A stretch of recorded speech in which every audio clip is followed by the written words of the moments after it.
Hi there, Alex here at mixinglessons.com. In today's video, we're going to talk about the three most common types of microphone that we use in recording studios and how those microphones differ. We'll also talk about which microphones I recommend that you should use when you record things like vocals, acoustic guitar, electric guitar, bass amps, and drum kits. Probably one of the most common things that we record in home studios is vocals. And to help you with your vocal recordings, I've made a free guide. It'll teach you about microphone placement and how to get the best results when you record vocals at home. You can get that by heading over to mixinglessons.com/free-downloads. It also comes bundled with a free EQ cheat sheet and a free compression cheat sheet that I think will really help to kickstart your mixes. Okay, so for most of us, the three most common types of microphone that you'll come across are condenser microphones, dynamic microphones, and ribbon microphones. And of those two, I would say that condenser and dynamic are probably a lot more common than ribbon. So let's talk about how those three microphones differ. Let's take condenser microphones. Of the three mic types, condensers tend to capture the broadest range of frequencies. They also tend to capture a bit more high end than dynamic mics or ribbon mics. Now, they generally have what's known as a fast transient response. So essentially what that means is that they're really good at capturing sort of the initial attack. So the initial attack of a snare drum or the initial attack when an acoustic guitar string is picked, for example. And so you'll generally hear people describe them as sort of accurate or detailed. Now, condenser mics generally come in two different types. You've got large diaphragm condensers and small diaphragm condensers. Large diaphragm condensers capture a bit more low and low mid frequency content and a little bit less high end than small diaphragm condensers do. And conversely, small diaphragm condensers capture a bit more high end and a little bit less low and mid frequencies than large diaphragm condensers. Now, next we have dynamic mics. Now, the first thing to say about dynamic mics is that they're really good at handling loud signals. They generally exhibit a bit of a roll-off in the high end and sometimes in the low end as well, so it won't capture as much high end and sometimes as much low end as a condenser mic. The transient response also isn't as fast as a condenser mic. You'll often hear dynamic mics referred to as aggressive or gritty. Now, you can get dynamic mics which are specifically designed for capturing bass-heavy sounds, things like kick drums and bass guitar amps. And these mics don't have a low-end roll-off. These will actually boost the low end.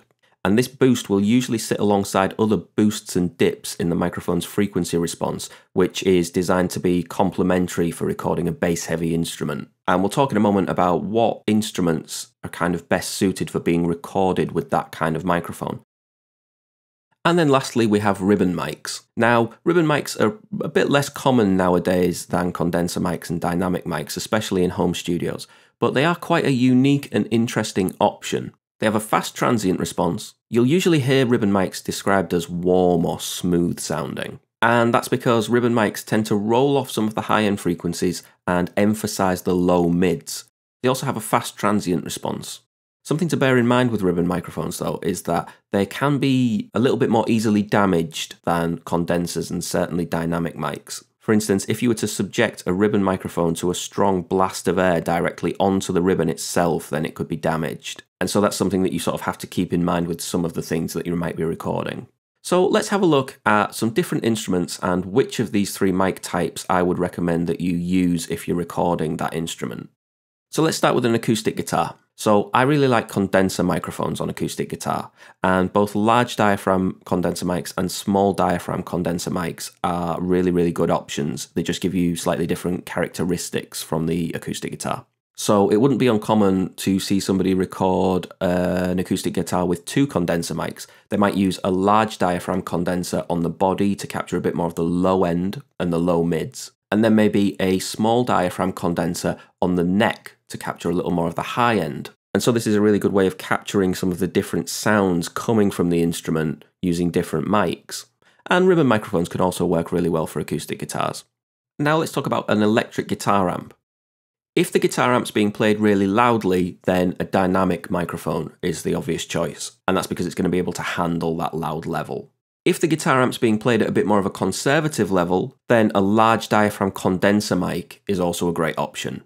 Now, ribbon microphones can be a good option as well. You just have to put a bit of distance between the amp and the mic to avoid any strong bursts of air coming from the amp's bass port hitting the ribbon. And as with an acoustic guitar, you might like to use multiple mics to get different characteristics or different tones from a guitar amp. If you're recording a bass amp, I would recommend a dynamic mic which is specifically designed for use on lower end instruments, lower end sound sources.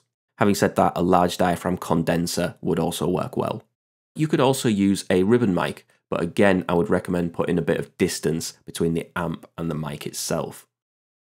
If you're recording a piano, I think condenser mics are the best way to go. Large diaphragm or small diaphragm could be used depending on what kind of recording you want to get of that piano. If you were going for a little bit more of a smooth vibe from the piano, then you could experiment with a ribbon mic. But with a piano, you might miss the sort of accuracy that you would get from a condenser mic, with that condenser mic being a little bit better at capturing high end when compared to the ribbon mic.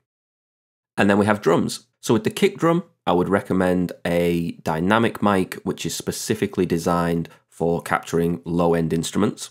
Having said that, you could also use a large diaphragm condenser if the kick drum is being played at a level which is low enough not to overload the mic. For snare drums and toms, regular dynamic mics work really, really well. And just like the kick drum, condenser mics could also be used if the drum kit is being played at a level which won't overload the microphones. And then condenser mics are often the preferred choice for overheads or for spot miking cymbals, if that's something that you do. Now, depending on what kind of sound you want to capture, you could use either small or large diaphragm condenser mics. And it's actually not uncommon to use both.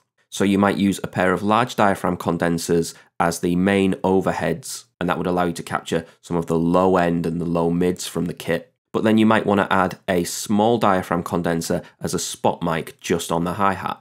And ribbon mics can also be really, really nice as overheads if you want a darker tone from the drum kit. And finally, we have vocals. Generally, the sort of go-to microphone for vocals is a large diaphragm condenser. But having said that, each of these microphone types have a place with vocals. If you happen to be recording a really, really loud singer, then you might find a dynamic microphone useful. Ribbon microphones can also sound great for vocal recordings. And although it's not as common in my experience, sometimes you will find somebody whose voice is just captured a little bit better using a small diaphragm condenser. And so often it's a case of weighing up the pros and cons of different microphones or the different characteristics of different microphones and deciding which is going to be best suited for whatever it is that you're recording. So I really, really hope that you found that useful. If you've got any questions, please feel free to leave me a comment. I'd love to know what microphone you use for different instruments. What's your go-to for vocals or acoustic guitar, for example, or any other instrument that you want to tell me about? Please feel free to leave a comment. If you find these videos useful, then please feel free to subscribe for future videos. And don't forget to head over to mixinglessons.com/free-downloads to get your free vocal recording guide, your free EQ cheat sheet, and your free compression cheat sheet. Thank you very, very much for watching, and I'll see you next time.